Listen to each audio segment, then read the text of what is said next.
The third category of handout used by distant teachers is the supplementary handout, such as the list of definitions I mentioned earlier.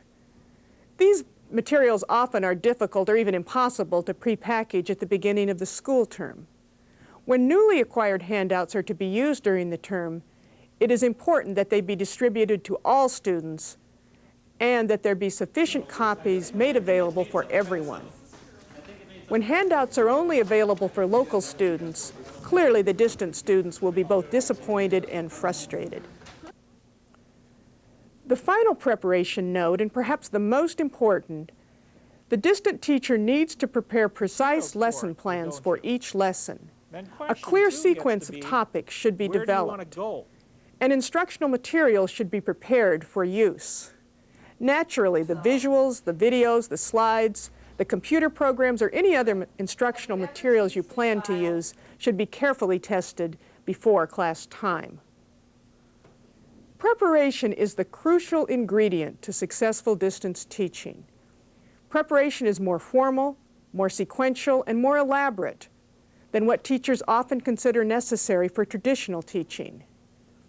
As a matter of fact, many experienced distant teachers consider this preparation similar to teaching for the first time, where planning, rehearsing, and pre-positioning everything was a necessary ritual. Moving on, the key to distant teaching is just that, the teaching. And this is the second main area that I would like to discuss. The fun and exciting part of distance education is the actual interaction with eager students, some of whom are miles away.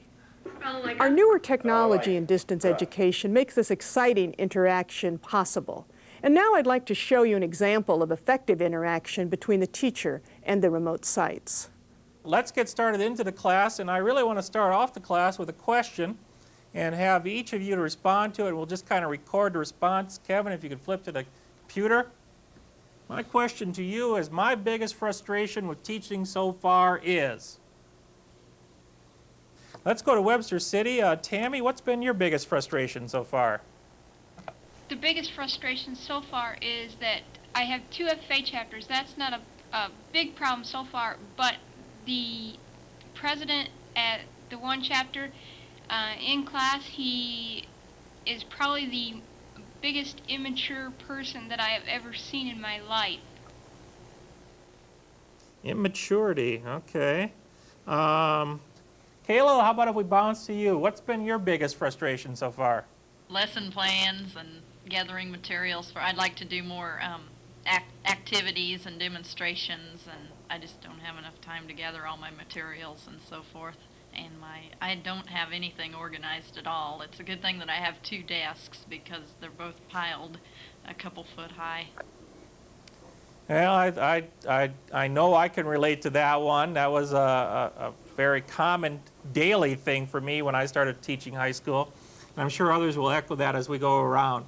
Let's move on to Hampton if we could. All right. I think I can echo everything that has been said so far tonight. My biggest one is probably my resources and the space we have available at Rockford. We have a really small shop and basically no resources.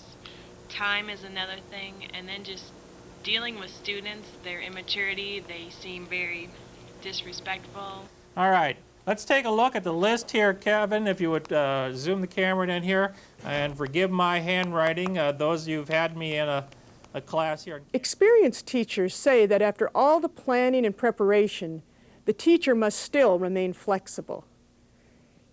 Careful preparation makes most teachers feel comfortable and at ease, since they know what they are going to do and they know how they are going to do it. And certainly all successful teachers keep a close eye on their lesson plan and their timeline. But they are also not afraid to deviate and to play the crowd a little as instructional events unfold during class. As I've already mentioned, interaction and successful interaction is a crucial ingredient in a successful distance education learning environment. Teachers report that they actually pre-plan interaction to be sure that it happens in this environment. They do such things as pose questions, create collaborative learning activities and discussion. They identify leading questions. They anticipate ways learners can work together on realistic tasks. and they develop strategies for interesting interaction between themselves and students, and also between students and other students.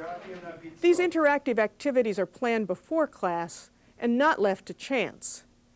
It has been found that since the distant teacher has so many other things to think about, such as operating the equipment, looking at monitors, speaking more clearly, it is sometimes difficult to think ahead enough to make up insightful questions while everything else is going on. Pre-planning helps alleviate this problem.